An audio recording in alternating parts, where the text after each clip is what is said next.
News, सच जरूरी है। नमस्कार दर्शकों, स्वागत है आपका प्राइम टाइम में।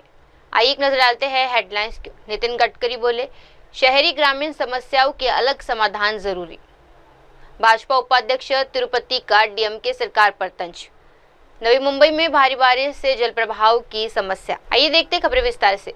नितिन गडकरी बोले, शहरी ग्रामीण समस्याएं अलग, समाधान भी जरूरी। केंद्रीय मंत्री नितिन गडकरी के ग्रामीण विकास को लेकर बड़ा बयान दिया है। उन्होंने कहा कि शहरी और ग्रामीण क्षेत्रों की समस्याएं अलग अलग है और उनके समाधान के लिए भी अलग दृष्टिकोण अपनाने की जरूरत है। अगर जल, जमीन, जंगल और जानवरों के आधार पर उन्नत और व्यवहारिक तकनीकी अपनाई जाए तो ग्रामीण भारत की तस्वीर पूरी तरह बदल सकती है। मेरी सहयोगी Shrimati Smita Wagh, member of national disaster management आदरणीय राजेंद्र सिंह जी, डॉक्टर भास्कर चटर्जी, श्री राणा जी, श्री रविशंकर जी, श्री हरीश चंद्र जी, उपस्थित सभी मान्यवर और सभी भाई और बहनों, सबसे पहले मैं 12th national corporate social responsibility summit में आप सबको हृदय से बहुत बहुत शुभकामनाएं देता हूं, शुभेच्छाएं देता हूं। ये एक ऐसा कानून है कि पिछले अनेक सालों से हमारे देश के सामाजिक आर्थिक चित्र बदलने में इसके कारण बहुत उपयोग हुआ है। हम जो समाज में part and parcel of the society है, तो समाज से जो हम कमाते हैं कुछ प्रमाण में हमने हमारे समाज को उसको लौटाना चाहिए। ये बेसिक प्रिंसिपल इस कानून का था। हमारे एक गीत था, चलो जलाए दीप वहां जहां अभी भी अंधेरा है। समाज के ऐसे अनेक सेक्टर्स हैं जहां हमारे समाज के ही भाई और बहनें सामाजिक, आर्थिक, शैक्षणिक दृष्टि से पिछड़े हुए हैं और हमारे पॉजिटिव प्रयासों के द्वारा हम उनके जीवन को बदल सकते हैं। और इसलिए स्वाभाविक रूप से मुझे ज्यादा खुशी इसलिए है कि मैं पिछले 35-40 साल से सामाजिक क्षेत्र में ही ज्यादातर काम करता हूं।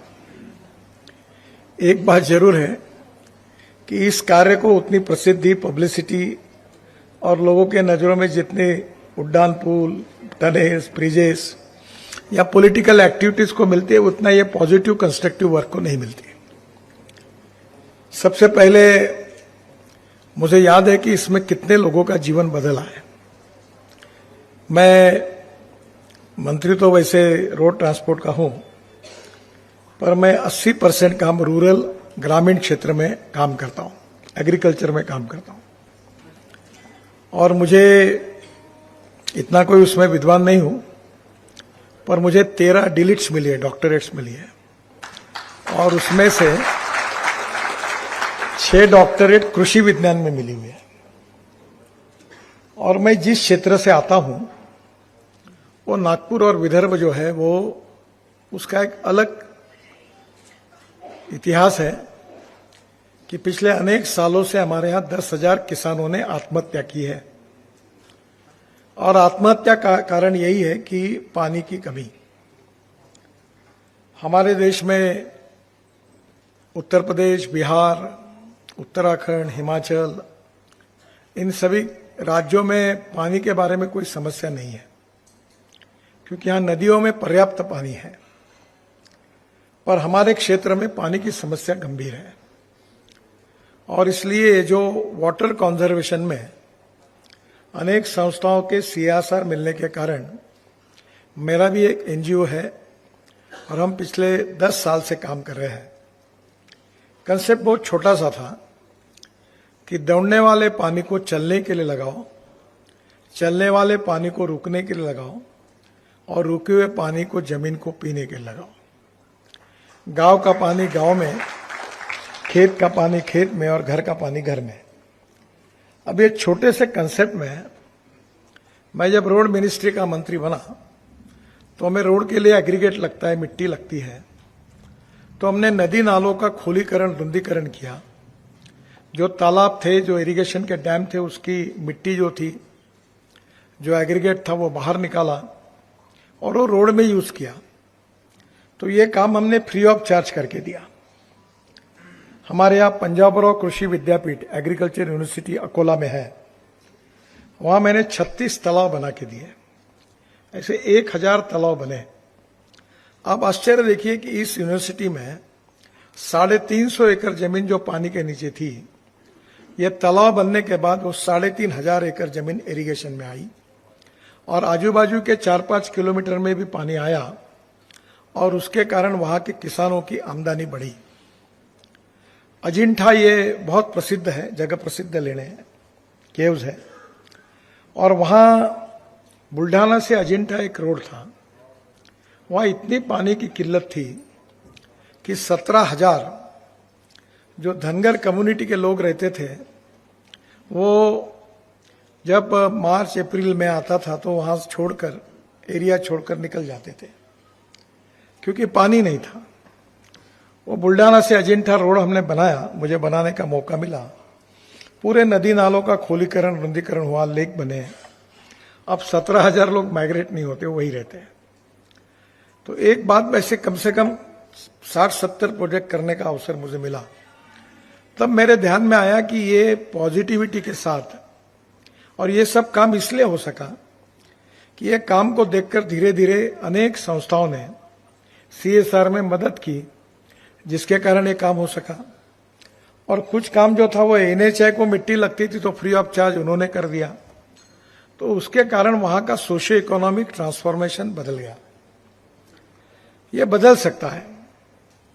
मैं एक प्रकल्प चलाता हूं जिसमें जो रेडीमेड गारमेंट बनते हैं उसकी कतरन आती है, उसके कारपेट बनाते हैं, और वो कारपेट जो है इतने सुंदर है कि मैं कोई किसी को प्रेजेंट देता हूं, उसको पूछता हूं आपको दिया है? हाँ, आपको भी दिया है। तो मैं पूछता हूं इसकी कीमत कितनी है, तो कोई बोलता 5,000 रुपए, 10,000 रुपए। वो बनता है केवल 400 रुपए में और बेचते हम 500 रुपए में। तो वो 1500 महिलाएं प्रशिक्षित हुई और अब उनको अच्छा काम मिला, 15,000 रुपए महीना मिलता है। वो साड़ियां बनाने लगी। बहुत सी ऐसी बातें हैं कि हुनर है, पर शुरुआत में उनको कोई मदद की आवश्यकता होती है, और सामाजिक दायित्व और सामाजिक जिम्मेदारी के भाव से अगर संवेदनशीलता, सामाजिक संवेदनशीलता, सोशल सेंसिटिवनेस अगर रिस्पॉन्सिबिलिटी के साथ निर्माण होता है, तो मुझे लगता है कि हम लोग थोड़ी बहुत मदद से इन लोगों के जीवन को बदल सकते हैं। चाहे एजुकेशन सेक्टर हो, चाहे हेल्थ सेक्टर हो, चाहे एग्रीकल्चर सेक्टर हो, यहाँ बहुत मदद करने की आवश्यकता है। और ये छोटे छोटे, इससे भी छोटा हुनर, छोटा स्किल डेवलप करके हम वहां की परिस्थितियां बदल सकते हैं। और इसलिए ये जो कारपोरेट सोशल रिस्पॉन्सिबिलिटी है, इसके द्वारा जो काम हुआ है वो अपने आप में बहुत महत्वपूर्ण है। एक तरफ कारपोरेट रिस्पॉन्सिबिलिटी और दूसरे तरफ सोशल वर्क की अकाउंटेबिलिटी, दोनों के साथ जो सामाजिक आर्थिक परिवर्तन हुआ है, इसका एक बहुत अच्छा उदाहरण, यानी ये national corporate social responsibility CSR का ये बहुत अच्छा उदाहरण हमारे देश में प्रस्तुत हुआ है। अभी भूटान के प्रधानमंत्री जी ने यूनो में एक भाषण दिया था, और वो भाषण ये था कि डोमेस्टिक हैप्पी ह्यूमन इंडेक्स, सुखांक।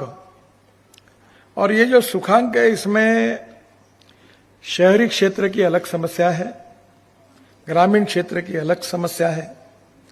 जल, जमीन, जंगल और जानवर पर आधारित अगर अच्छी टेक्नोलॉजी का उपयोग किया जाएगा तो वहां भी परिस्थिति बदल सकती है, और वहां के लोगों को शहरों में आने की कोई जरूरत नहीं पड़ेगी, कोई जरूरत नहीं पड़ेगी। मैं ग्रीन फ्यूल में 2004 से मिशनरी के रूप में काम करता हूं और ट्रांसपोर्ट मंत्री भी हूं। मेरी गाड़ी इनोवा टोयोटा वर्ल्ड की पहली गाड़ी है जो 100% बायो इथेनॉल पे चलती है, जो कॉर्न से, बोरकन राइस से, मोलाइसिस से, शुगर केन जूस से बनता है, और वो 100% इथेनॉल पर चलने वाली गाड़ी में मैं चलता हूं। हाइड्रोजन की गाड़ी है मेरे पास। तो ये किसान तैयार करता है, अब आपको एक छोटा सा उदाहरण बता दूं कि कॉर्न की कीमत 1200 रुपए क्विंटल थी। हमारे देश में अभी कॉर्न से इथेनॉल बनने की अनुमति मिली। अब कॉर्न की कीमत हो गई 2600 रुपए क्विंटल, और ये कॉर्न की कीमत ज्यादा होने पर किसानों को अच्छे पैसे मिलने लगे, तो पूरा यूपी, बिहार और पूरे देश में कॉर्न 4 गुना ज्यादा लगा। अब मार्केट में 2400 रुपए क्विंटल कॉर्न की कीमत है। कॉर्न से इथेनॉल बन रहा है, जिसमें हमारा फॉसिल फ्यूल का इंपोर्ट 22 लाख करोड़ का है। अब 1 लाख करोड़ उसमें बच रहे हैं, इंपोर्ट कम हो रहा है। और ग्रीन फ्यूल जो है उसका पोल्यूशन 0 है।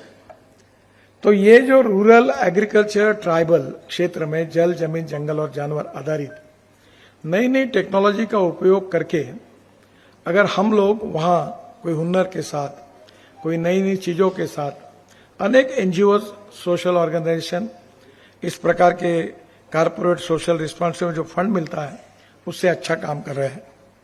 स्किल डेवलपमेंट भी अच्छा काम कर रहे हैं और परिस्थिति बदल रही है। एक मैं अनुरोध करूंगा कि ये जो प्रोजेक्ट है जो हमारे सीएसआर में हुए हैं, उसका सोशो इकोनॉमिक ऑडिट भी करना चाहिए। बहुत कम पैसे में बहुत अच्छे परिणाम निकले हैं, और इसमें हमारी प्रायोरिटी क्या होनी चाहिए ये भी तय करनी चाहिए। और निश्चित रूप से इसमें काम करने वाले जो लोग हैं उनका भी ग्रेडिंग करना चाहिए। ग्रेडिंग करने से क्या होगा कि जो काम कर रहे हैं उनका अच्छा काम जिन्होंने किया है उनको अगर प्राथमिकता मिलती है तो और बड़े प्रमाण पर यह सक्सेस स्टोरी बन सकती है। और इसलिए हमारे देश में ये काफी बड़े प्रमाण पर ये काम बढ़ा हुआ है। जहां तक मेरी जानकारी है ऐसा एक्ट वर्ल्ड में नहीं है, पर बिल गेट एक बार जब इंडिया आए थे तो मुझे मिलने का मौका मिला उनसे। तो मैंने जब उनको कहा तो उन्होंने कहा कि मुझे जो प्रॉफिट मिलता है वो स्पेसिफिक मैंने कुछ कॉजेस के लिए देने का तय किया है। अब ऐसे बड़े प्रमाण पर लोग हैं कि वो कुछ करना चाहते हैं, ऐसे भी कुछ लोग हैं कि जो अच्छा काम करना चाहते हैं पर जिनके पास रिसोर्सेस नहीं है, और ऐसे भी लोग हैं जो करना चाहते भी एग्जैक्टली कहाँ करना ये उनके मन में थोड़ा सा संभ्रम है।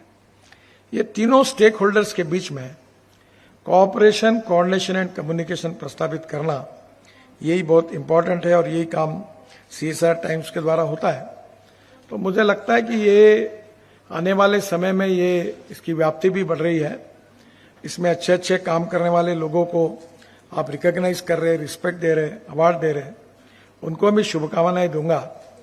और इस एक्टिविटी को और बढ़ाने के लिए इसके बारे में थोड़ा सा क्वालिटेटिव ट्रांसफॉर्मेशन लाने के उद्देश्य से इसका ऑडिट करके हम रेटिंग करके अगर अच्छा काम करेंगे तो इसका बहुत अच्छा उपयोग होगा। मैं एनएचआई में हम बहुत रोड बना रहे हैं हमारी डीपीआर की क्वालिटी अच्छी नहीं होती, कॉन्ट्रैक्टर अच्छा काम नहीं करते। अभी हमने रेटिंग करना शुरू किया है। जो अच्छा काम करेगा उसको हम कुछ ना कुछ एडवांटेज देंगे, और जो बुरा काम करेगा उसको सिस्टम से बाहर निकालेंगे। तो यहां भी क्वालिटी के आधार पर, गुणवत्ता के आधार पर अगर अच्छा रेटिंग होता है तो अच्छी संस्थाएं जो है वो आगे आएगी तो अच्छा काम होगा। बीच में अगर कोई ऐसी वैसी चीज कोई होंगे तो वो यहां से निकल जाएंगे, ताकि इस सेक्टर की क्रेडिबिलिटी भी अबाधित रहे। मैं आपको आखिर में एक ही अनुरोध करूंगा कि सीएसआर की व्याप्ति काफी बड़ी है, पर विशेष रूप से रूरल एग्रीकल्चर ट्राइबल इस सेक्टर में जल, जमीन, जंगल और जानवर आधारित काम करने की खूब आवश्यकता है। मैं मेरे एक ट्रस्ट के द्वारा 2000 एकल विद्यालय चलाता हूं नक्सलाइट बेल्ट में। तो वहां प्रॉब्लम यह है कि वहां के बच्चों की स्थिति बहुत ही खराब है। वहां एजुकेशन भी नहीं है, और वहां के सिलेबस में अब यह है कि नखून कैसे साफ करना, अखबार कैसे पढ़ना, यानी छोटी छोटी बातें उनको सिखाने का कोर्स है। और हमारे स्कूल में 20,000 बच्चे पढ़ते हैं। अब उन बच्चों को, कुछ महिलाओं को लेकर हमने नागपुर लाया और एक महिला महाविद्यालय उनके हॉस्टल में रखा। तो 80 लड़कियां थी वहां से आई थी। आपको ताज्जुब होगा कि वो आदिवासी लड़कियां जो हमारी गढ़चिरौली के इंटीरियर से आई थी, उन्होंने राष्ट्रीय स्तर पर जो खेल थे उसमें प्रावीण्य मिलाया और उनको बहुत अच्छे अवार्ड मिले। पर उनको क्षमता है, पर उनको अपॉर्चुनिटी नहीं मिली थी। तो इसलिए जो और सामाजिक आर्थिक शैक्षणिक रूप से और पिछड़े हुए हैं, जिनके पास अभी भी बहुत सी बातें से जो वंचित है, वो जो last man of the society है, उनके पास परिणामकारक रूप से अगर हम जाएंगे और केवल हम सेवा तो करते रहे, पर सेवा से ज्यादा उनके प्रशिक्षण और स्किल को डेवलप करके उनके अपने पैरों पर अगर खड़ा करते हैं, तो फिर हमें ज्यादा दिन उसके लिए कुछ करने की आवश्यकता नहीं होती। और इसलिए मैं आज के इस आपके समिट को बहुत बहुत शुभकामनाएं और शुभेच्छाएं देता हूं, और ये कार्य ऐसा ही बढ़ता रहेगा और देश के सोशियो इकोनॉमिक ट्रांसफॉर्मेशन में ये CSR एक्टिविटीज निश्चित रूप से आज भी बहुत बड़ा योगदान देती रही है, आगे भी देगी। इस विश्वास के साथ आपको सबको बहुत बहुत धन्यवाद देता हूं और अपनी बात समाप्त करता हूं। नमस्कार।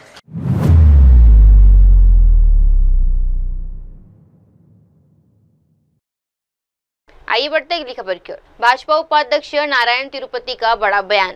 भाजपा के उपाध्यक्ष नारायण तिरुपति ने डीएमके सरकार की योजनाएं उंगल लुदन स्टालिन पर तीखा हमला बोला है। उन्होंने कहा कि उंगल लुदन टैलिन का मतलब होता है स्टालिन आज आपके साथ है, लेकिन पिछले 4 से 5 वर्षों में वे तमिलनाडु की जनता के साथ कहीं नजर नहीं आए। नारायण ने मुख्यमंत्री MK स्टालिन को जिम्मेदारी निभाने में विफल बताते हुए कहा, MK स्टालिन अपने कर्तव्यों का उचित निर्वाचन नहीं कर पाए।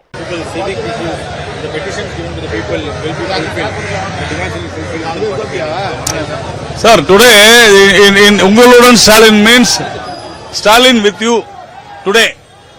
But what were you doing in the last 4.5 years? You were never with the people of Tamil Nadu. That is what he means. Literally he means that he was never with the people of Tamil Nadu in the last 4.5 years. And whatever the petitions taken before the election, during their campaign also, they have not fulfilled anything. Absolutely it's a failed government. Mr. Stalin has failed in his duty from discharging his duties. That is what has happened. Now in order to, for the sake of elections, he is trying to create an atmosphere as if they have done something. That is why he was not able to bring even one person from his party as spokespersons, whereas he has brought 4 IAS officials as spokespersons of the government. In one way we are happy because all these IAS officials will not lie.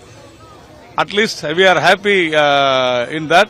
But ultimately, Mr. Stalin is trying to do some propaganda which is not going to succeed.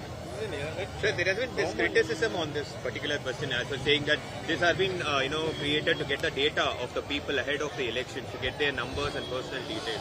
How do you look at it? No, see, to go to houses and talk to people is the democratic right of any party. So I will not comment on why they should go and all those things. Let them go. Only if they go. At least now you are going. Now you will understand that your government has failed. People will say that you have failed. People will say that you have ditched the people of Tamil Nadu. That they will say. So in that way, at least now we have been the opposition, particularly the BJP has been very critical of this government, criticizing this government for its inability to achieve anything in Tamil Nadu. But now, directly the people will say, and Mr. Stalin will understand, and he will understand that they are going to lose. Shekhar Babu says that alliance with BJP and ADMK, BJP is trying to swallow this ADMK party. No, see, as my President Mr. Nainar Nagendran said, what is their problem? You were in our government for more than 5 years. So, were you in that position? No. Now you pay 25 crores to communists to swallow them. You pay, you make the Vidudalai Sirthaigal party to contest in their symbol. Vel Murugan, one more ally contesting in their own symbol. You have swallowed all party. If there is a list can be given in India, who broke, which party broke many parties, that is Mr. Karunanidhi and DMK. They don't have any right to talk like this. No, we will win 234 seats. That's what Mr. Nainar Nagendran said. I am repeating the same. DMK will lose all the assembly constituencies because of its poor and non-performance.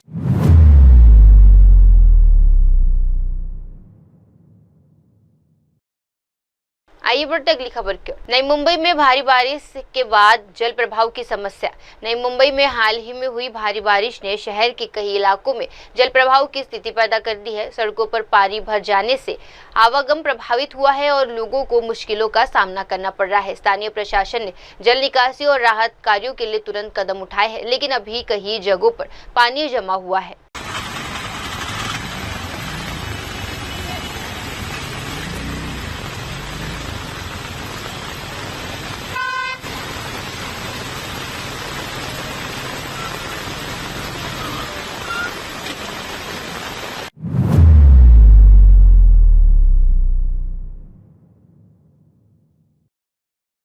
आइए बढ़ते अगली खबर की ओर। आज उड़ीसा के इतिहास में एक काला दिन। उड़ीसा के बालासोर में एक छात्र की आत्मदाह से हुई मौत के बाद पूरे प्रदेश को स्तब्ध कर दिया है। इस हृदय विदारक घटना पर कांग्रेस की नेता सोफिया फिरदौस ने अपनी गहरी संवेदनाएं और नाराजगी व्यक्त की है। उन्होंने इस दिन को उड़ीसा के इतिहास में एक काला दिन करार कर दिया है। अब विस्तृत जानकारी सामने नहीं आई है कि छात्र ने किस कारण से आत्मदाह का ये चरम उठाया है। हालांकि सोफिया फिरदौस का ये बयान इस बात का संदेश देता है कि ये घटना सामान्य नहीं और इसके पीछे कोई गंभीर वजह या सिस्टम की नाकामी हो सकती है।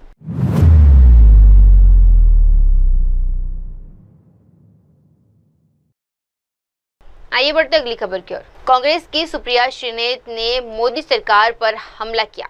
कांग्रेस नेता सुप्रिया श्रीनेत ने केंद्र सरकार पर निशाना साधा है। उन्होंने कहा कि प्रधानमंत्री नरेंद्र मोदी ने चीन को लाल आग दिखाने की बात कही थी, लेकिन अब चीन के लिए लाल कालीन बिछाई जा रही है। सुप्रिया ने पाकिस्तान से आए आतंकवादियों द्वारा 28 बहादुर जवानों की हत्या का जिक्र करते हुए कहा कि सरकार आज तक उन आतंकियों को पकड़ने में नाकाम रही है। आप सबको मेरा नमस्कार। एक अत्यंत गंभीर मुद्दे पर आपके साथ फिर से एक चर्चा करने के लिए और आपके माध्यम से लोगों तक ये बात पहुंचाने के लिए आज इस प्लेटफॉर्म से आपको संबोधित करूंगी। आज पहलगाम आतंकी हमले को 85 दिन हो गए, 85 डेज, लेकिन आज भी उन दुर्दांत आतंकवादियों में से एक भी गिरफ्तार नहीं हुआ है और संभवतः उनकी शिनाख्त भी नहीं हुई है। इस दौरान हमारी सूरवीर सेना के उपसेना प्रमुख lieutenant general Rahul R Singh ने बिना लाग लपेट के वो बात कही जो राहुल गांधी जी पहले कह चुके हैं। हमारे उपसेना प्रमुख ने साफ शब्दों में कहा कि जब हम पाकिस्तान को सबक सिखा रहे थे तो पाकिस्तान अकेला नहीं था, हम पाकिस्तान के साथ साथ चीन से भी लड़ रहे थे। फ्रंट पाकिस्तान था, पीछे पूरा चीन का बंदोबस्त था। और यही वो बात है जिसके लिए राहुल गांधी जी ने देश के संसद में और उसके बाहर इस सरकार को आगाह किया था। इसकी नजरअंदाजी हुई और उसका खामियाजा आज पूरा देश भुगत रहा है। और उपसेना अध्यक्ष ने तो यह भी कहा कि इस पूरे ऑपरेशन में हम 3 दुश्मनों से लड़ रहे थे, जिसमें से चीन एक था और चीन ने पाकिस्तान को लाइव इनपुट्स दिए, रियल टाइम इंटेलिजेंस दी। लेकिन इतना सब कुछ हो जाने के बावजूद आज क्या हो रहा है, पहले कुछ वीडियोस देख लीजिए, कुछ पिक्चर्स देख लीजिए और उसके बाद हम चर्चा करते हैं।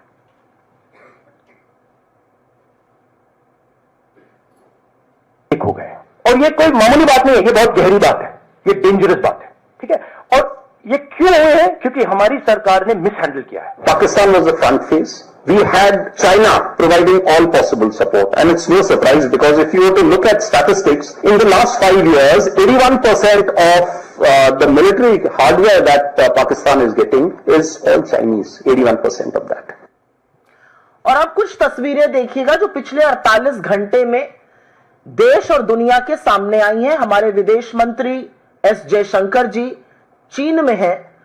पहली तस्वीर और दूसरी तस्वीर उनके उपराष्ट्रपति और दूसरी तस्वीर चीन के राष्ट्रपति शी जिनपिंग के साथ की है। इसके बाद मैं चाहती हूं कि आप एक और तस्वीर देखिए। ये वो महिला है जो वीडियो ब्लॉगर थी, ट्रैवल ब्लॉगर हैं, इनका नाम ज्योति मल्होत्रा है। ये भारत के खिलाफ पाकिस्तान को जासूसी और सबूत दे रही थी। इनको गिरफ्तार किया गया है। ये पाकिस्तान हाई कमीशन में कुछ लोगों के बेहद करीब थी। काफी सारी तस्वीरें हैं, इन्होंने बॉर्डर क्रॉस करके पाकिस्तान की यात्रा भी की थी।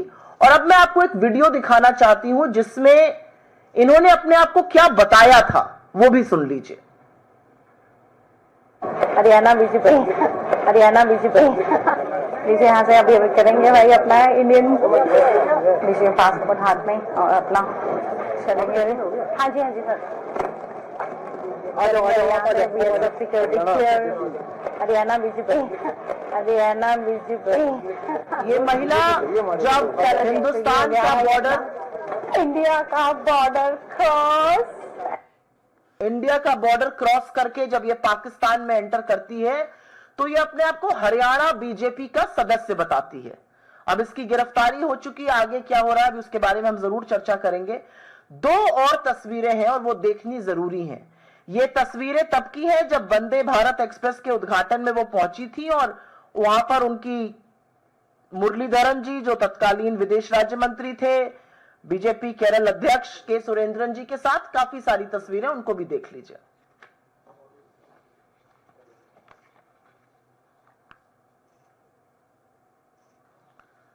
और अब बात करते हैं आज क्या हो रहा है। आपने सुना हमारे उप सेना अध्यक्ष श्री राहुल आर सिंह ने कहा कि चीन पीछे से था, पाकिस्तान सिर्फ फ्रंट था। जब हम लड़ रहे थे तो हम चीन से लड़ाई कर रहे थे, पाकिस्तान सिर्फ फ्रंट था। चीन ने पाकिस्तान को 81% हथियार पिछले कुछ 5 वर्षों में दिए हैं। इसी बात का की चेतावनी, इसी बात के लिए आगाह करने का काम राहुल गांधी जी ने किया था जब उन्होंने कहा था कि चीन और पाकिस्तान को मिलाना और उनका साथ आना हमारे लिए घातक रहेगा। सरकार ने इसकी नजरअंदाजी करी थी। तो जब सेना के उपाध्यक्ष ये कह रहे हैं कि चीन ने हमारे दुश्मन के साथ खड़े होने का काम किया, तो हमारे विदेश मंत्री ये क्या कर रहे हैं? ये तो लाल लाल लेजर आंखें दिखाने वाली रील बनाते हैं। ये लप्पो झप्पो क्यों कर रहे हैं चीन के साथ?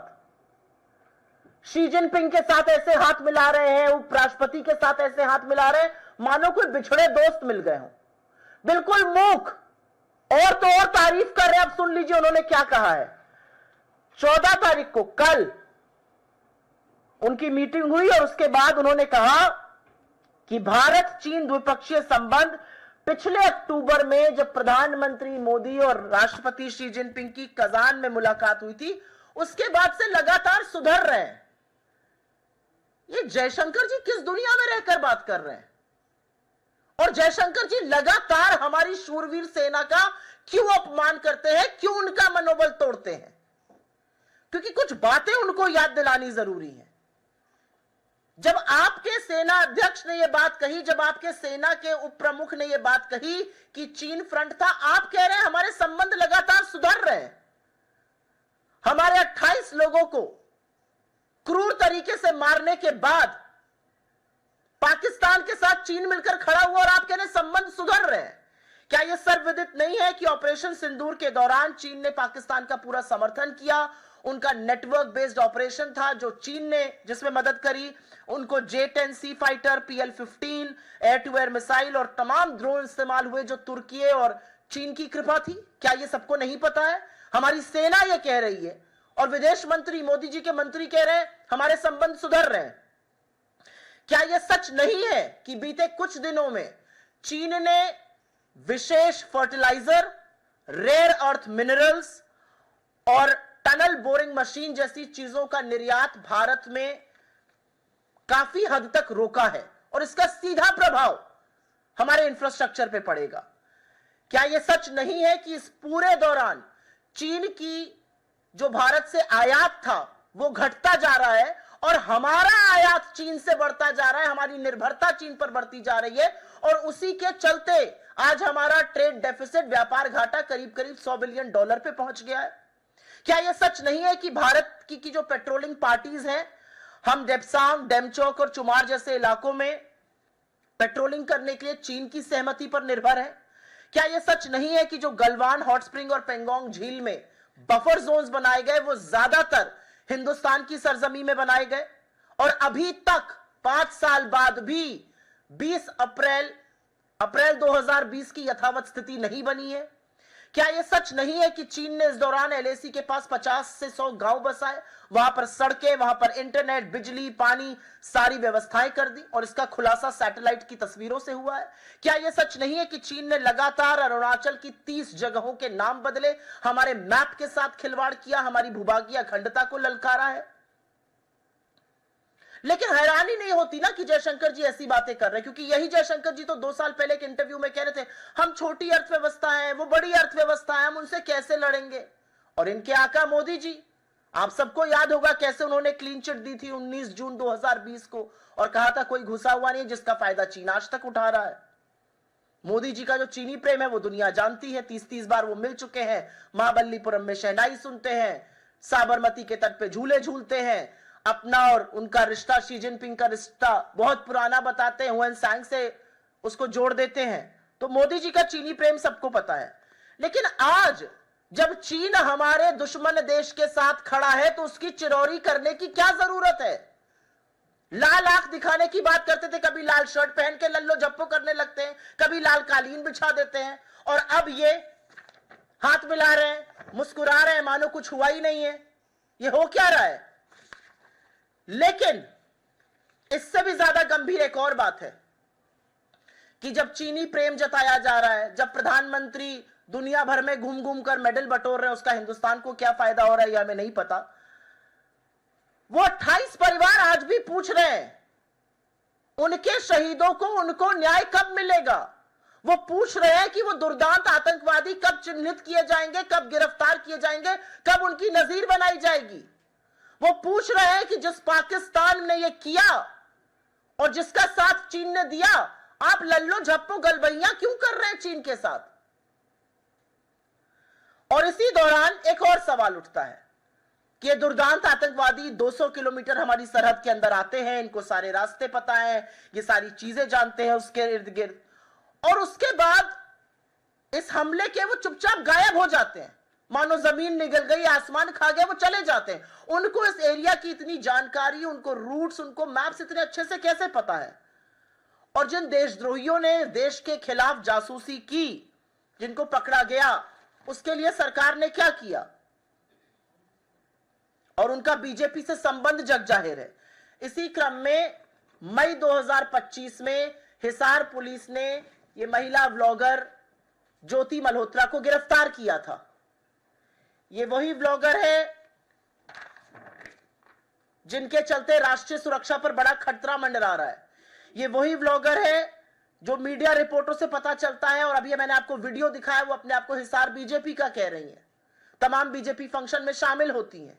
ये वही महिला व्लॉगर हैं जिनके पाकिस्तान हाई कमीशन में एहसान उर रहीम उर्फ दानिश से काफी अच्छे संबंध थे, वो उनका हैंडलर था। उन्हीं के चलते उन्होंने पाकिस्तान की यात्राएं करी और अन्य लोगों से भी संबंध बनाए रखा। कहा जाता है कि पाकिस्तानी एजेंट शाकिर का नाम और नंबर उन्होंने जाट रंधावा के नाम से सेव किया हुआ था, जिससे कि उसकी पहचान बच सके। असलियत यह है कि इस महिला को इनके हैंडलर्स ने, पाकिस्तान हाई कमीशन के लोगों ने तमाम बॉर्डर के उस पार लोगों से मिलवाया। इन्होंने क्या जानकारी दी? क्योंकि अब खबर यह भी है, रिपोर्ट्स के अनुसार खबर यह भी है कि जब ऑपरेशन सिंदूर चल रहा था लगातार 4 दिन तक, यह महिला ज्योति मल्होत्रा पाकिस्तानियों के टच में थी, अपने हैंडलर दानिश के टच में थी, जिसको 13 मई को भारत ने एस्पियोनाज के आरोप में देश से निकाल दिया था। और चौंकाने वाली बात यह है कि जब ये बॉर्डर क्रॉस करके जा रही हैं, जिसका आपने विवरण देखा, ये अपने आप को हरियाणा बीजेपी का सदस्य बता रही हैं। उनके सौजन्य से गई, उनकी सदस्य है, उनकी कितनी बड़ी कार्यकर्ता है, उनकी कितनी बड़ी समर्थक है, उसकी अभी हम कलई खोलने जा रहे हैं। ये बीजेपी के काफी सारे आधिकारिक कार्यक्रमों में शामिल होती हैं। वंदे भारत का इनॉग्रेशन था 2023 में केरल में, और इसमें ज्योति जी को भारतीय रेल ने आमंत्रित किया। इनकी तस्वीरें हैं, ये देख लीजिए। वे भी मुरलीधरन जो तत्कालीन विदेश राज्य मंत्री थे, बीजेपी के अध्यक्ष, तमाम लोगों के साथ इनकी तस्वीरें हैं। सुरेंद्रन जी के साथ, ये बीजेपी के अध्यक्ष हैं जिनके साथ इनकी तस्वीरें हैं। तो सवाल यह है कि इन्होंने एक ही बार ऐसे कार्यक्रम नहीं अटेंड किए, ऐसे रेल मंत्रालय के कार्यक्रम, ऐसे इवेंट्स इन्होंने 5-5 बार अटेंड किए। तो क्या भारत सरकार बिना किसी को चिन्हित किए, बिना किसी का बैकग्राउंड चेक किए इतने हाई प्रोफाइल इवेंट्स में बुला रही है जहां पर बीजेपी के अध्यक्ष बैठे हुए हैं, जहां पर बीजेपी के मंत्री बैठे हुए हैं? यह हो क्या रहा है? और हम क्यों ना माने कि जिस औरत ने जासूसी देश के खिलाफ करी, जिसने जासूसी पाकिस्तानियों के साथ मिलकर करी, जो बीजेपी से अपना संबंध बताती है, उसको बचाने का प्रयास किया जा रहा है। और यह पहली बार नहीं हुआ है। बीजेपी को तो आज सवाल का जवाब देना पड़ेगा कि कैसे अपने आप को यह बीजेपी का सदस्य बता रही है, लेकिन यह पहली बार नहीं हुआ है। यह सच है कि मध्य प्रदेश के बीजेपी आईटी सेल में काम करने वाला ध्रुव सक्सेना आईएसआई की मुखबिरी करते हुए पाया गया था। क्या यह सच नहीं है कि बीजेपी में तत्कालीन जम्मू कश्मीर के उप मुख्यमंत्री निर्मल सिंह ने बुरहान वानी की हत्या को दुर्घटना बताया था और फिर कॉम्पनसेशन देने की भी बात हुई थी? क्या यह सच नहीं है कि 2016 में पहली बार हिंदुस्तान में, हमारी सरजमी के अंदर, पाकिस्तान की नापाक आईएसआई को पठानकोट में आने की अनुमति दी गई, जबकि सारा किया धरा पाकिस्तान का था? क्या यह सच नहीं है कि अमित शाह ने आईएसआई की जांच पर संतुष्टि जताई थी, जबकि पाकिस्तान ने षड्यंत्र रचा था? क्या यह सच नहीं है कि मोदी जी 2015 में बिना बताए बिरयानी या सिवई खाने, राम जाने क्या करने, लपके हुए पाकिस्तान चले गए थे नवाज शरीफ के यहां, और उसके बाद आकर उरी होता है, उसके बाद आके पठानकोट होता है, उसके बाद पुलवामा होता है, तमाम चीजें होती हैं? क्या यह सच नहीं है कि पाकिस्तान बार बार सीज फायर का उल्लंघन करता है और मोदी जी के बड़े चहेते मंत्री वीके सिंह समेत काफी सारे लोग पाकिस्तान उच्चायोग, पाक आर्मी डे के सेलिब्रेशन में जाते हैं? क्या यह सच नहीं है कि बीजेपी के शासनकाल के दौरान जम्मू कश्मीर में आईएसआई के झंडे देखे गए थे? क्या यह सच नहीं है कि आसिया अंद्राबी जैसी महिला जो हिंदुस्तान के खिलाफ बोलती है, जो बॉर्डर पार करके ट्रेनिंग लेकर आती है, उसको बेटी बचाओ बेटी पढ़ाओ का मैस्कॉट बनाया जाता है जम्मू कश्मीर में? क्या यह सच नहीं है कि डीआरडीओ का अधिकारी जो जासूसी करते हुए पाया गया, जो हमारे मिसाइल के रहस्य को लीक कर रहा था, जिसका नाम प्रदीप कुरलूकर है, वो आरएसएस से संबंधित है? क्या यह सच नहीं है कि भारत की सुरक्षा के साथ सबसे बड़ा समझौता अगर कभी हुआ है तो वो पहले वाली बीजेपी सरकार में हुआ है, जहां पे मसूद अजहर को रिलीज किया गया था और खुद सरकार ने किया था? तो बीजेपी इन सब चीजों का क्या जवाब देगी? बीजेपी के पास क्या जवाब है कि जब हमारे सेना के लोग जिन्होंने बलिदान दिया है वो कह रहे हैं कि चीन पाकिस्तान के साथ खड़ा था, आप चीन से गलबैया लप्पो झप्पो क्यों कर रहे हैं? आप बिना चीन के क्यों नहीं रह पा रहे हैं? ये क्या जवाब देंगे कि जब हमारी सेना के लोग कह रहे हैं कि चीन लगातार पाकिस्तान को हथियार दे रहा है, नेटवर्क प्लेटफॉर्म्स दे रहा है, रियल टाइम इंटेलिजेंस दे रहा है, हमें चीन से प्रेम जताने की चिरौरी करने की क्या जरूरत है? बीजेपी ज्योति मल्होत्रा पर कब बोलेगी? कब बोलेगी कि अपने आप को हरियाणा बीजेपी का सदस्य क्यों बताती है? कब बोलेगी कि पाक हैंडलर्स के साथ इसकी कहां तक ताल्लुकात थे और इसने किस तरह की जानकारी रिलीज करी? आज सवाल इस बात का है कि आपने मई में इसको गिरफ्तार किया है, हम 15 जुलाई को बात कर रहे हैं।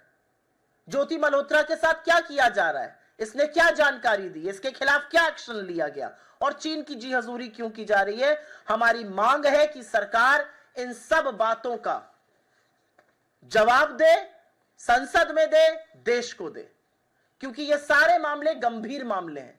ये मामले इस देश की स्वाधीनता, इस देश की संप्रभुता, इस देश की सुरक्षा से संबंधित है। ये मामले उन चीजों से संबंधित है जहां पर 26 से 28 लोगों की दर्दनाक हत्या की गई और उसके बाद आतंकी आज तक फरार हैं। बड़ी बड़ी डींगे हाँकने वाले, बड़े बड़े दावे करने वाले लोग ये बताएं कि वो दुर्दांत आतंकवादी कहां हैं। सवाल आज इस बात का है। I will very briefly make a statement in English. You have already seen the videos we have shown you. Very explicitly, the Deputy Chief of the Indian Armed Forces, Lieutenant General Rahul R. Singh, has categorically said that when we were fighting Pakistan, we were also fighting China. The front was Pakistan, but it was China all along. China gave Pakistan the network platform that Pakistan fought on. China provided them with various ammunitions, and we have details listed right here. So there were multiple things that China was doing with Pakistan. So at a time like this, when our armed forces are saying that China stood strongly with our enemy, what is it that the Indian government, what is it that the BJP is doing? Why is India's foreign minister quiet? Why is he singing paeans of China? He's almost posing as if he's with his long lost friends. The question is, not a single terrorist has been caught dead or alive who was responsible for the Pahalgam terror strike. 28 bereaved families still await justice. And here you have India's government, India's foreign minister engage, and not just engage, he's singing paeans, he's singing praises of China and essentially saying that ever since Mr. Modi and the Chinese president met in Kazan, things have been very normal. I don't know which world is Mr. Jaishankar living in. I don't know why is he under pressure to say these things. I don't know why has he chosen to disrespect and dishonor our valiant armed forces. Because the reality is that since then, it is now well known that the network-based platforms were provided by China. Drones came from China and Turkey, whether it was J-10C fighter, PL-15E, air-to-air missiles, all of them were coming from China. We have the armed forces general saying 81% of Pakistan's ammunition is coming from China. And you are saying our relationship is normal. The reality is that China has to a very great extent curtailed exports to India, exports of special fertilizer, rare earth minerals, tunnel boring machines, and various things like that which impact our infrastructure. The reality is that our dependence on China has gone up manifold. Our trade deficit with China runs at $100 billion. And the reality also is that China has consistently started importing less and less from India. Our patrolling parties cannot go up to Debsang, Demchok and Chumar unless they have the nod from China. The reality is whether it's the buffer zones in Galwan, Hot Spring or Pangong, they're all built in India's territory. And the April 2020 status quo ante has not been restored. The reality is that during this period, China has built about 50 odd villages around the LAC with roads, with electricity, with water supplies, with concrete structures, and this is all being revealed by satellite images. The reality is that China has changed the names of 30 places in Arunachal Pradesh, directly challenging, by changing maps of India, our sovereignty. The reality is that I am not surprised at all that Jaishankar ji is saying this, because he's the same person who had previously, about 2 years back, said in an interview that we are a small economy, how do we fight a larger economy? He belongs to a government where the Prime Minister gave a clean chit to China and categorically said nobody had entered on the 19th of June 2020, something that has worked to China's advantage globally ever since. Everybody knows how much Mr. Modi loves China. He's been to China, he's received Chinese people for about 30 times now, all through his career. Whether it's Mahabalipuram or whether it's Sabarmati, he's enjoyed great company with Mr. Xi Jinping. But who's bearing the cost of this? He's roaming the world collecting medals. We are bowing before China for God alone knows what reason. But who's bearing the brunt of this? And the one question that remains on the minds of the 28 martyred families is, when will they get justice? And why have terrorists not been arrested? Isn't it a very valid question that how did those terrorists enter 200 kilometers into our territory? They did the Pahalgam terror strike and then vanished in thin air. How were they so aware of the routes? How did they know about the roads? How were they aware of the maps? How were they so well versed with the geography of that region? And why must not one believe that people who've been arrested for spying on India, for Pakistan, must be responsible for this? It is very, very concerning that people who have been arrested for espionage against India claim of their connections with the BJP. They have been shown in pictures with BJP leaders. They have claimed to be BJP members. Here is one woman, Jyoti Malhotra. She's a travel vlogger. And when she was crossing the India border to go to Pakistan, she claimed she was from Haryana BJP. The reality is that she was in touch with a man called Danish, who was her handler in the Pakistan High Commission, who ensured her trips to Pakistan. And the reality also is that she had various numbers saved in her phone, like Jat Randhawa, who was actually a Pakistan national. She had met several people during her trips to Pakistan, including Rana Shehbaz. And this man was eventually thrown out of India for spying against us, who was working in the Pakistan High Commission. But this is not alone. Jyoti Malhotra is not just crossing borders claiming to be from Haryana BJP. She's also attending events here. She's being hosted by BJP, she's being hosted by the government not once but several times. This is the Vande Bharat Express launch where she attended, where the then State Minister for External Affairs, Mr. Muralidharan, was there. Mr. Surendran, then BJP President, was present there. How does she have access to all these places? And not once but several times over. What is the BJP going to say on this? And this is not the first time that BJP's connection has come to light with people who plot and spy against India. Do we not remember what happened in Madhya Pradesh? Dhruv Saxena, working in the IT cell, was spying for the ISI. Do we not remember how then Deputy Chief Minister Nirmal Singh wanted Burhan Wani's death to be called an accident? The operation that happened against him. Do we not know that in 2016, Pathankot terror strike, and we invited ISI in India to investigate? Do we not know that Amit Shah was absolutely satisfied with the investigation done by ISI, especially at a time when Pakistan itself was the perpetrator of the terror strike? Do we not remember in 2015, Mr. Modi went unannounced to Nawaz Sharif to attend his birthday party and sing happy birthday to you? Do we not remember that several ceasefire violations happened at the end of Pakistan, and still General VK Singh, then a BJP minister, kept attending the Pakistan Army Day at the High Commission? Do we not remember that when BJP was in power in Jammu and Kashmir, ISI flags were visible? Do we not remember that BJP made Asia Andrabi, a known Pakistan sympathizer and an anti-India voice, as the face of its Beti Bachao, Beti Padhao campaign?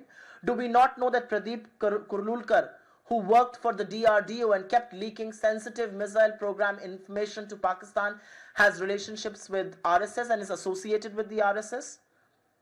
And do we not know that the worst breach in security must have happened when Masood Azhar was released by then BJP government? So the question remains, what has been done to Jyoti Malhotra? What information has she revealed? What action is being taken against her?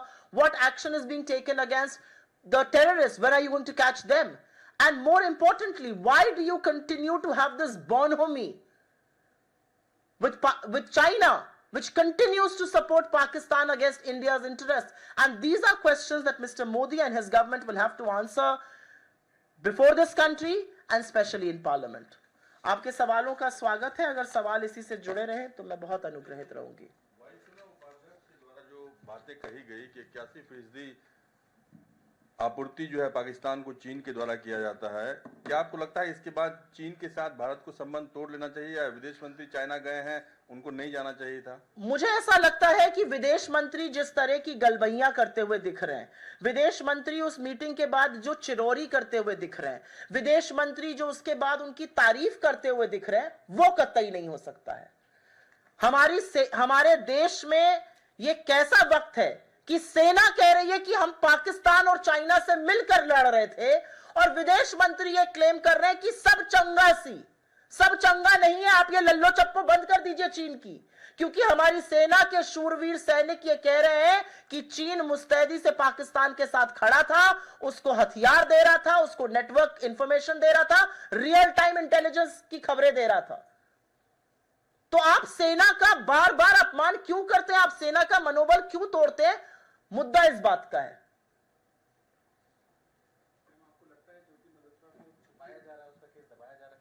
मुझे ऐसा लगता है कि ज्योति मल्होत्रा का नाम जब से सामने आया है, बीजेपी की तरफ से एक सुई टपक सन्नाटा बना हुआ है. एक वीडियो है जिसमें वो अपने आप को हरियाणा बीजेपी का बता रही है.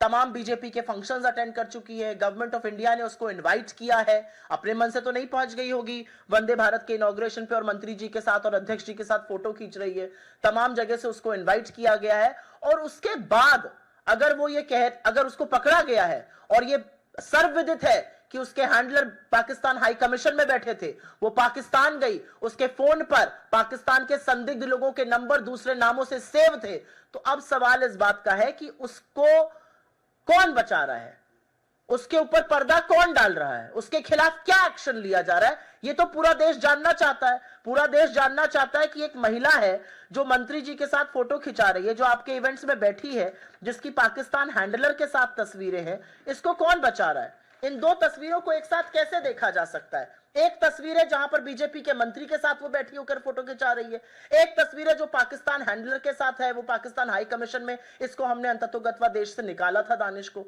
ये दोनों चीजें हो रही हैं और इसमें बिल्कुल सुई टपक सन्नाटा है, कोई सवाल नहीं पूछे जा रहे हैं, बीजेपी की ओर से कोई जवाब नहीं आ रहा है, सरकार क्या कर रही है पता ही नहीं है। मई से इसको अरेस्ट किया गया, जुलाई आ गया।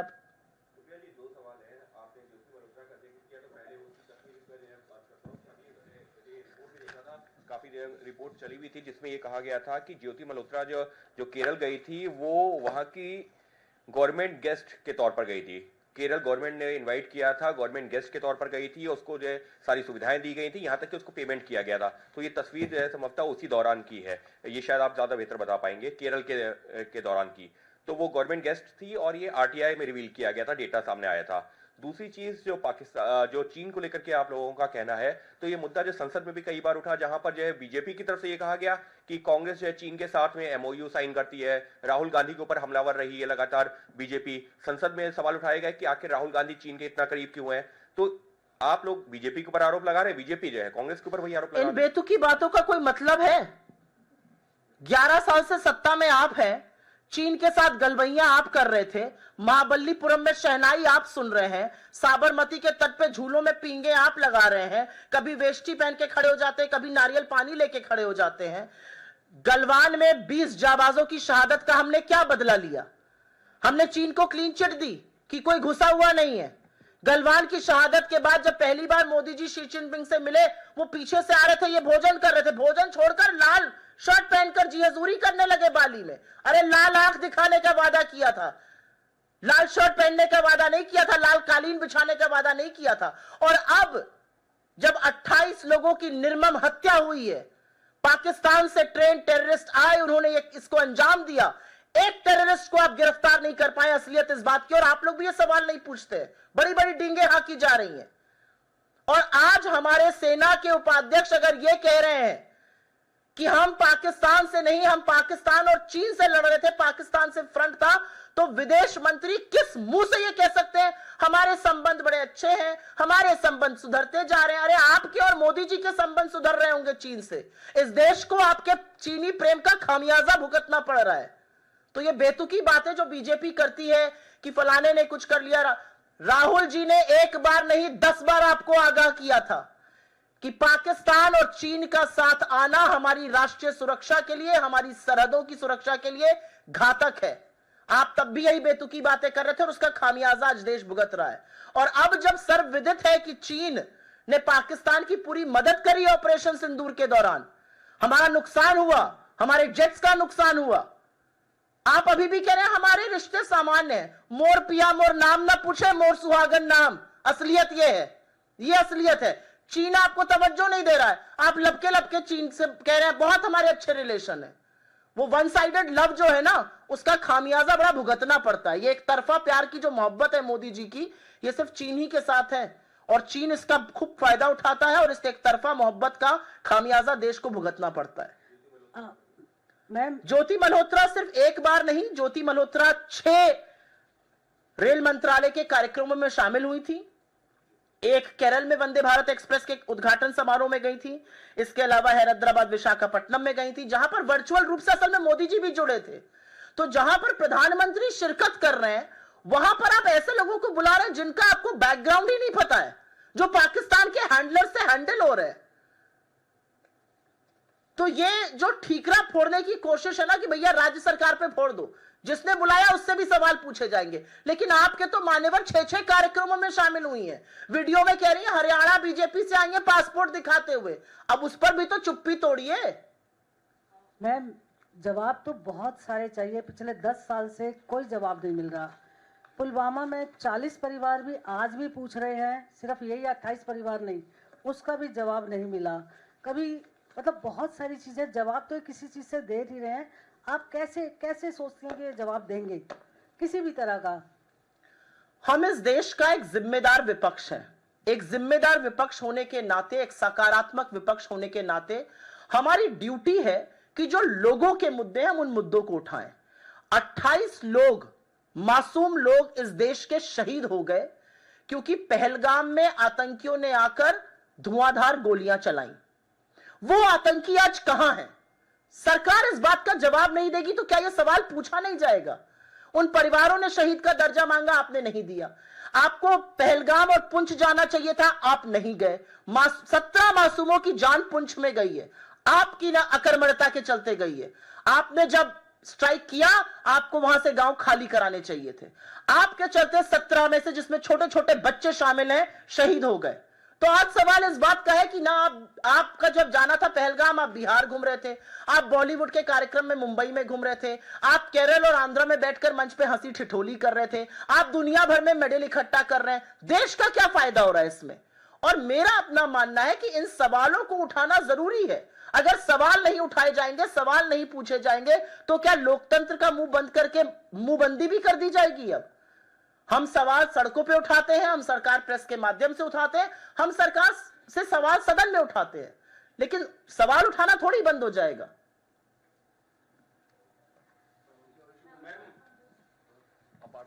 What is the issue? चीन के साथ संबंध जो है वो लगातार जो एलएसी के बाद खराब हुए थे वो सामान्य होना शुरू हुए प्रधानमंत्री और शी जिनपिंग की मुलाकात के बाद।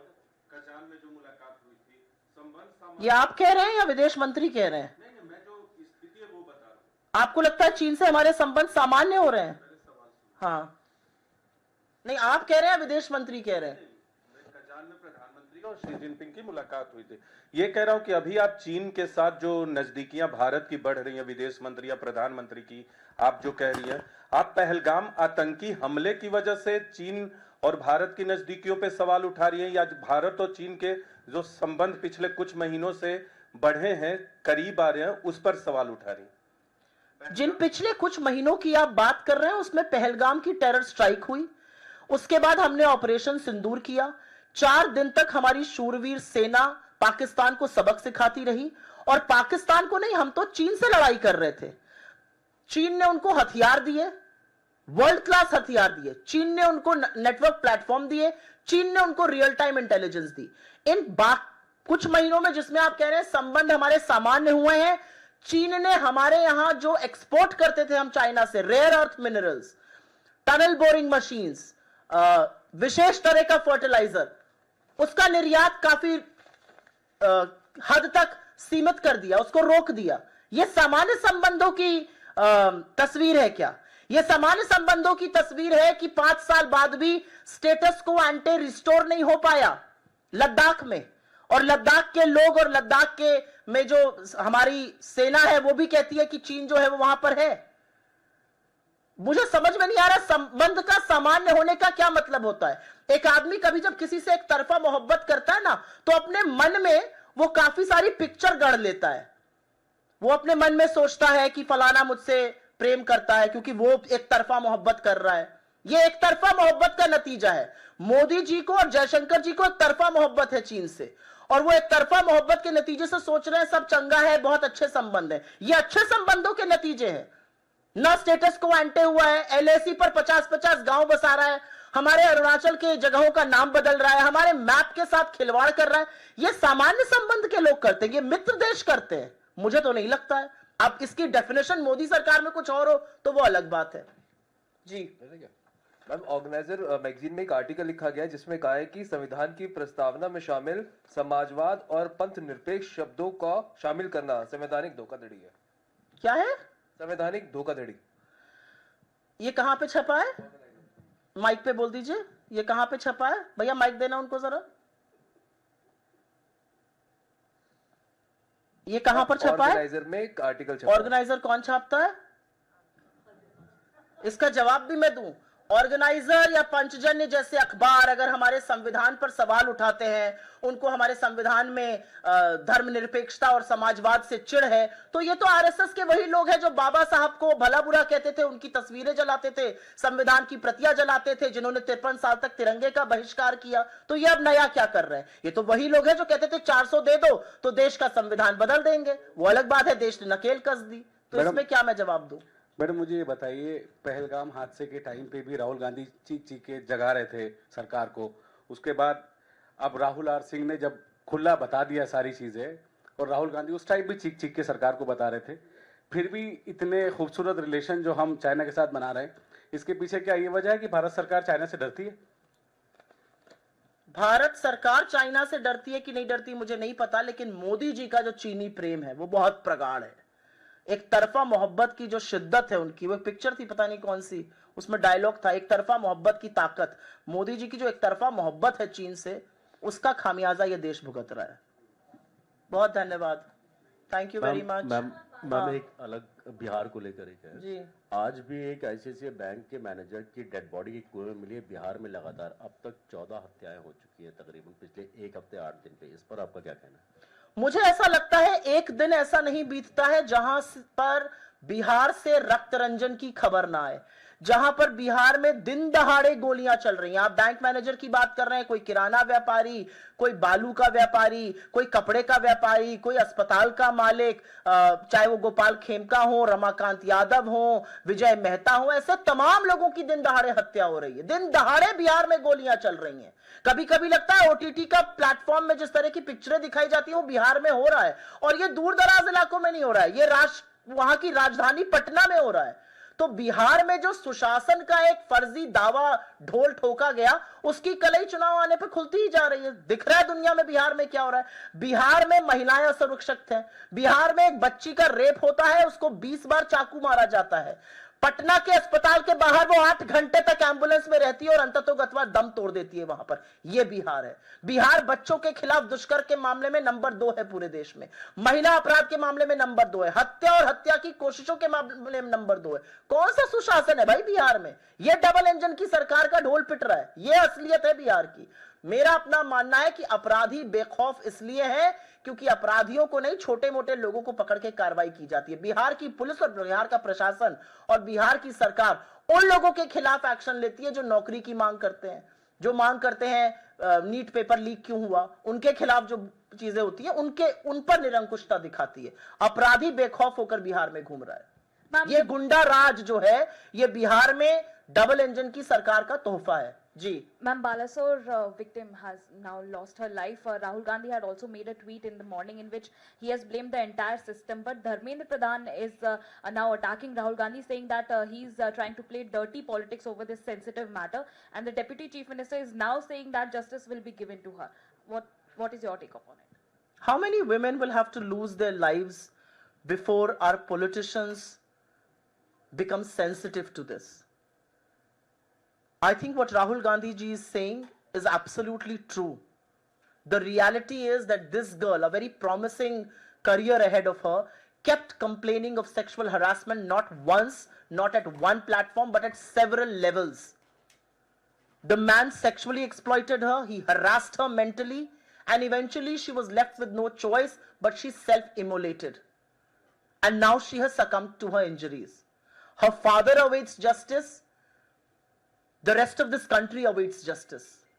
What did the BJP do? What action was taken by the chief minister? What action was taken by the police? What action was taken by the university? They are all responsible for a young promising girl to have lost her life. And I hate to say this. I was very moved to see the Honorable President yesterday in Odisha visit her. The President had raised her voice when RG Kar had happened. I wish she starts raising voice about what is happening to women in Odisha. A girl studying in class 6 is pregnant. A girl studying in class 9th is delivering a child. That's the level of sexual exploitation across government schools and colleges. That's what's happening to women in Odisha. The number of women who've gone missing in Odisha has already been spoken from this platform yesterday by both my colleagues Alka ji and Sophia ji. I am not going to repeat that, but what is happening in Odisha is a blot on humanity. It's a blot on justice for women. Ma'am, SIR को लेकर लगातार विपक्ष विरोध कर रहा है। मामला court में कल चुनाव आयोग की तरफ से एक बयान जारी किया गया जिसके मुताबिक प्रतिशत में उन्होंने दिया है, लेकिन उसका जो आकलन किया गया 35 लाख से अधिक मतदाताओं के नाम कटे हैं, जिसमें मृत मतदाता एक जगह से दूसरी जगह शिफ्टेड हैं, परमानेंट तौर पे उनके नाम है और डबल जिनके नाम थे उनके नाम। कैसे देख रही हैं इसको आप? अब तक अभी 11 दिन शेष है एसआईआर में।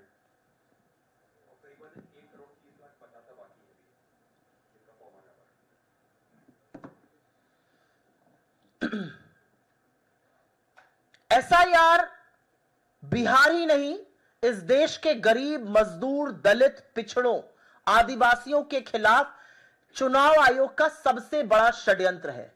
क्योंकि एसआईआर के माध्यम से जो अभी बिहार में किया जा रहा है वो लोगों की सबसे बड़ी ताकत, वोट देने की ताकत को छीना जा रहा है। असलियत यह है कि जो डींगे हाकी जा रही है कि 80% वोट फॉर्म आ गए, उसकी असलियत ग्राउंड रिपोर्ट से खुल रही है। बीएलओ को पता ही नहीं है चीजें कैसे करनी है।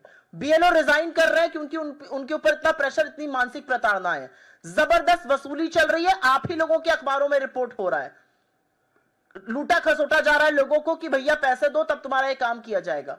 बीएलओ कह रहा है, शासन कह रहा है हम रिसीविंग दे रहे हैं, लोग कह रहे हैं कोई रिसीविंग नहीं आ रही है। बीएलओ को पता ही नहीं है, वो दफ्तर में बैठकर बिना लोगों क्या जाए मनमाने ढंग से फॉर्म भर रहा है। ऐसे लोगों के वोट के साथ खिलवाड़ किया जाएगा। और अगर ये सब करना था तो ये 1 साल पहले करते, 2024 के चुनाव के बाद करते। अभी जब चुनाव के मुहाने पर बिहार आया, ये करने की क्या जरूरत है? इससे करीब करीब 4 करोड़ 90 लाख लोग प्रभावित होंगे और उसमें से 3 करोड़ लोग बिहार के बाहर नौकरी की तलाश में आते हैं। उनका क्या होगा? उनके वोट का क्या होगा? उसमें से अधिकांश गरीब है, पिछड़े हैं, दलित हैं, आदिवासी हैं। यह साजिश है लोगों के वोट काटने की, यह साजिश है लोगों के वोट खत्म करने की। ऐसे ही चुनाव चुराया गया महाराष्ट्र में, आज तक एक सवाल का जवाब नहीं दे पाया चुनाव आयोग, और अब यह बकैती कर रहा है बिहार में। यह चलेगी नहीं, यह किसी कीमत पर बर्दाश्त नहीं है। लोगों से आप उनके वोट का अधिकार किसी कीमत पर नहीं छीन सकते हैं, क्योंकि लोकतंत्र में हमारे संविधान ने हमें वो सबसे बड़ी ताकत दी है। और असलियत यह है कि यह एक प्रशासनिक ऑर्डर के माध्यम से हो रहा है जो रिप्रेजेंटेशन ऑफ पीपल्स एक्ट के अमेंडमेंट के खिलाफ है। 24(3) जो अमेंड हुआ, जो कहता है कि आधार को बेसिस पर आपका वोटर आईडी कार्ड बन सकता है, आज भी देश के तमाम जगहों पर बन रहा है। आधार, अगर आपको सांस भी लेनी पड़े, दवाई लेनी पड़े, अस्पताल जाना पड़े, स्कूल जाना पड़े, रेल टिकट, ट्रेन टिकट, डिजी यात्रा, हर जगह आधार चाहिए। यहां आधार नहीं चलेगा। 80 करोड़ लोगों को फ्री का राशन दे रहे, दिन भर टेरते रहते हैं, यहां पर वो राशन कार्ड नहीं चलेगा। जिस वोटर आईडी कार्ड से ये सरकार चुनी गई, वो वोटर आईडी कार्ड मान्य नहीं, तो ये सरकार कैसे वैध और मान्य है? 40 में से 30 सांसद एनडीए के हैं, वापस आए सारे सांसद, वो सारे सांसद आए और इस्तीफा दें, उनको तो घुसपैठियों ने चुना। जब चुनाव आएगा तो इसी तरह का एक नैरेटिव बनाया जाता है।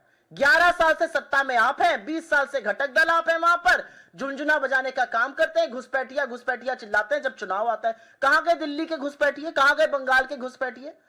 और अगर आप 11 साल से सत्ता में हैं तो अमित शाह जी को तो सबसे पहले बर्खास्त कर देना चाहिए, मोदी जी को।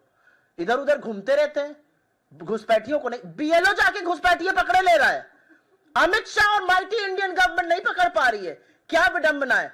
बीएलओ जो आंगनबाड़ी की महिलाएं होती हैं, प्राइमरी स्कूल के टीचर होती हैं, क्या जबरदस्त बीएलओ है, घुस कर घुसपैठियों को पकड़ रही हैं। भारत सरकार को पता नहीं चश्मा लगा के दिखाई नहीं रहा है, इधर उधर डोल रहे। क्या तमाशा है भाई, इस देश को तमाशा बना दिया है। इस देश को लाइन में खड़ा करने का एक टास्क देने का तमाशा है। आधार को पैन से लिंक करो, आधार को बैंक से लिंक करो, अपने पैसे के लिए लाइन में खड़े हो जाओ, राशन के लिए अंगूठे का वेरिफिकेशन कराओ, अब जब कोरोना के लिए वैक्सीन लगवाओ, अब जब सब खत्म हो गया लाइन में खड़ा करना, तो अब भैया अपनी नागरिकता सिद्ध करो। आप कौन होते हैं नागरिकता पूछने वाले? तो जो बिहार में हो रहा है वो बहुत बड़ा षड्यंत्र है। बहुत बहुत धन्यवाद, थैंक यू वेरी मच।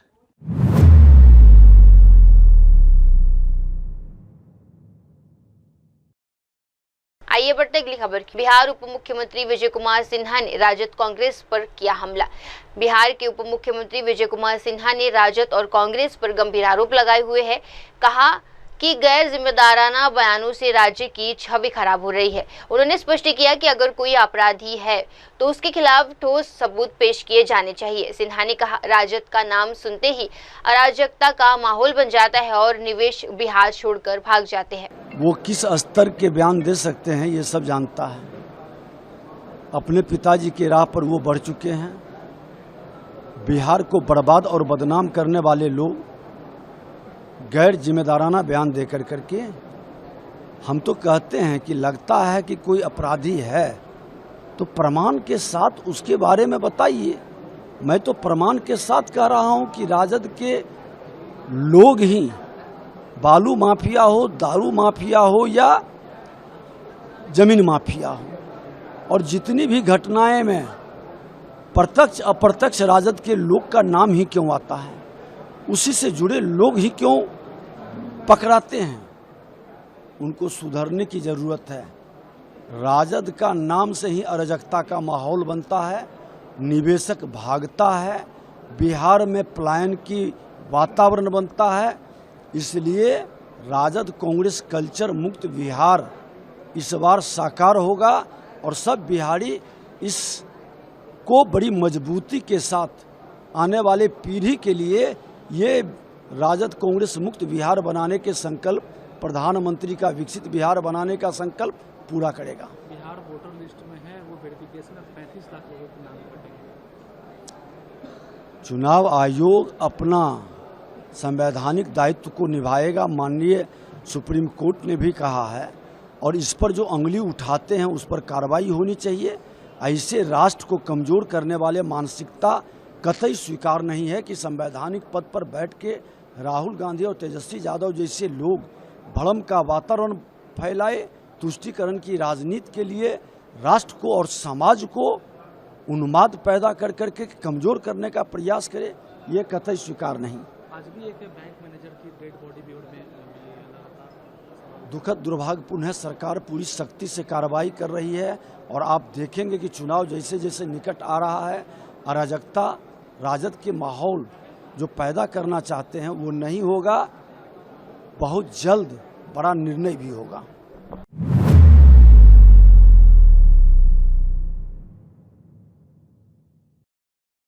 आइए बढ़ते अगली खबर की ओर। क्या नीतीश कुमार ने अपने वादे पूरे किए? राजद नेता तेजस्वी यादव ने नीतीश कुमार की कैबिनेट द्वारा बिहार युवा आयोग को रोजगार के लिए मंजूरी देने को लेकर सवाल उठाए हैं। तेजस्वी ने कहा, क्या उन्होंने कभी अपने वादे पूरे किए हैं? 19 लाख रोजगार का क्या हुआ? उन्होंने कहा कि सरकार केवल बातें करती है लेकिन वादे पूरे नहीं करती। इन लोगों का जो कहा हुआ है कभी पूरा किया है? 19 लाख का क्या हुआ? नीचे करोगे भाई, नीचे कीजिए। इन लोगों को कुछ भी कहना है कहने दीजिए। लोग तो नकलची सरकार। और नीतीश कुमार जी के मुंह से आप सुने हैं ये बात, आकर के थोड़ा पब्लिक को भी तो मुंह से जाकर आकर के बताना था चाहिए उनको। अब तो कुछ भी अनाउंस कर देंगे ये लोग। चुनाव आ रहा है, जाने वाले हैं, विधायी तय है, तो जो बोलना है वो बोल दो। तो अब लेकिन आप लोग तो अब पैसा नहीं पूछिएगा कि पैसा कहाँ से आएगा, पूछिएगा ही नहीं आप लोग।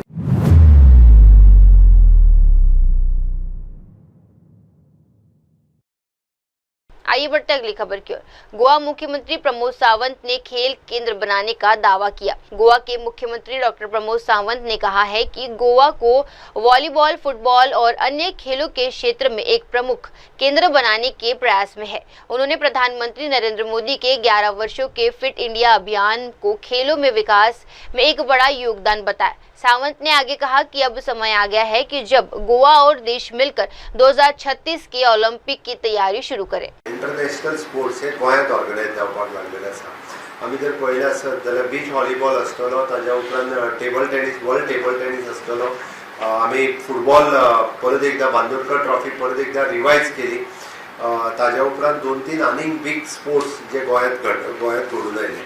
पण ह्या सगळ्या खातीर परत एकदा गोंय एक स्पोर्ट्स हब म्हणून डेव्हलप जावपाक जाय। एकंदर सगळे एसोसिएशन म्हणजे हांच्यो वेगवेगळ्यो एक्टिविटीज गोंयांत जावपाक जाय, वेगवेगळे प्लेयर तयार जावपाक जाय, ते नॅशनल इंटरनॅशनल लेवलाचेर खेळपाक जाय। त्याच बरोबर तांच्यो गेम्स आनी हे ते गोंयांतूय जावप तितकेच गरजेचें आसा. तुम्ही पळयत जाल्यार ऑनरेबल प्रायम मिनिस्टर नरेंद्र मोदीजी तशें फाटल्या 11 वर्सांच्या कार्यकाळांत तांच्यांनी फिट इंडिया मुवमेंट ह्या मुवमेंटांतल्यान मुळात खेळाक एक खूब प्रोत्साहन दिल्लें आसा आनी म्हणून तर वेगवेगळ्या नॅशनल गेम्स पासून आतां पासून ऑलिंपिक 2036 हाजे प्रिपरेशन्स जे आसा हे सगळ्या जाणांनी आतांच सुरवात केल्ले आसा.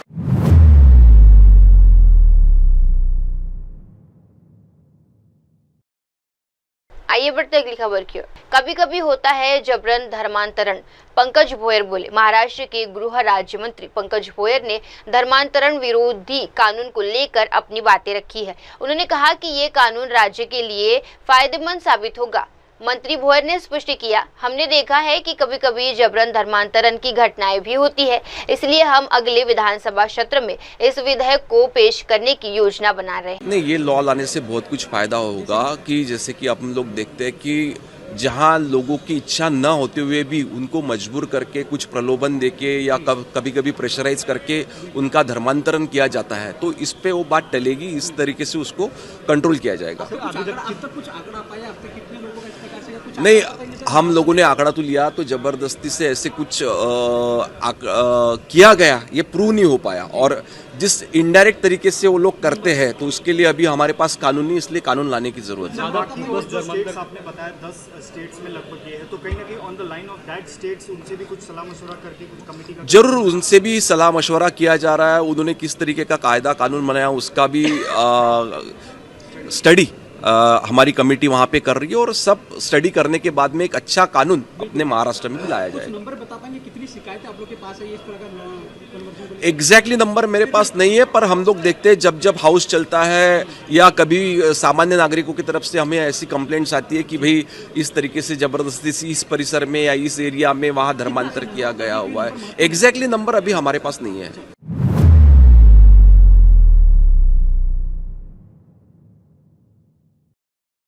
आइए बढ़ते अगली खबर की ओर। हरदीप सिंह पुरी ने ओपेक सेमिनार में भारत को आमंत्रित किया।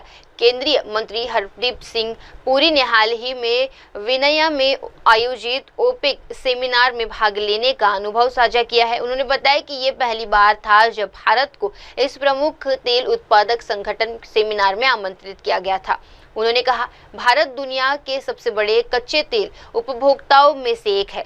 इस सेमिनार में हमारी उपलब्धि बहुत महत्वपूर्ण थी।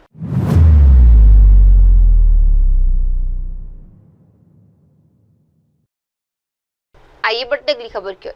यूपी में 15 लाख करोड़ रुपए से अधिक के निवेश प्रस्ताव। उत्तर प्रदेश के मुख्यमंत्री योगी आदित्यनाथ ने कार्यक्रम में कहा कि पिछले 8 वर्षों में जब कानून व्यवस्था मजबूत हुई और सरकार की नीति साफ हुई तो राज्य में निवेश की बाढ़ आ गई।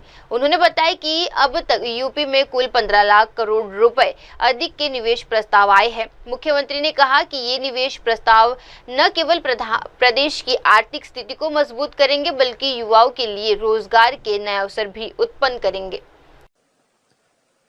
आपने पिछले 8 वर्ष के अंदर इस बात को महसूस किया होगा कि कानून व्यवस्था अच्छी होती है, सरकार की नीयत ठीक होती है तो देखते ही देखते निवेश की भी झड़ी हमें देखने को मिलती है। 15 लाख करोड़ रुपए से अधिक के निवेश के प्रस्ताव यूपी के अंदर आए और 15 लाख करोड़ के ये सभी निवेश के प्रस्ताव प्रदेश के अंदर युवाओं के लिए नए अवसर भी प्रदान करते हैं। यानी इन 15 लाख करोड़ रुपए के निवेश के जो प्रस्ताव हमने ग्राउंड ब्रेकिंग करवाए हैं, प्रस्ताव हमें 45 लाख करोड़ के प्राप्त हुए, लेकिन जिन्हें अब तक शिलान्यास करके प्रोडक्शन के साथ जोड़ा गया है ये 15 लाख करोड़ रुपए से ऊपर के हैं। इनमें लाखों युवाओं के लिए नौकरी के अवसर हैं और इसीलिए मैं बार बार कहता हूं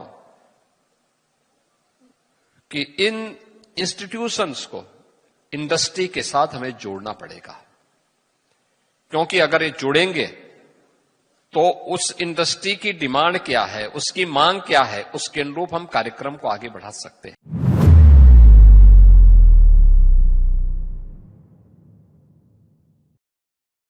आइए बढ़ते अगली खबर की ओर। भूपेंद्र पटेल ने जन्मदिन पर त्रिमंदिर में पूजा की। मुख्यमंत्री भूपेंद्र पटेल ने अपने जन्मदिन के शुभ अवसर पर अडालंज स्थित प्रसिद्ध त्रिमंदिर में पूजा अर्चना की। इस आध्यात्मिक यात्रा से दिन की शुरुआत हुई, जिसमें उन्होंने मंदिर में दर्शन किए और श्रद्धालुओं के साथ बातचीत कर उनके आशीर्वाद लिए। भूपेंद्र पटेल ने नागरिकों से प्रस्ताव हार्दिक शुभकामनाएं और उनके लिए आभार व्यक्त किया और कहा कि ये दिन उनके लिए बहुत खास रहा।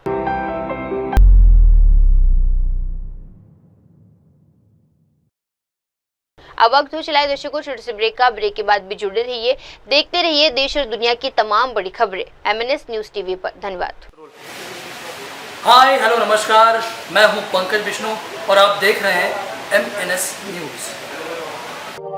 आप देख रहे हैं MNS न्यूज, सच जरूर।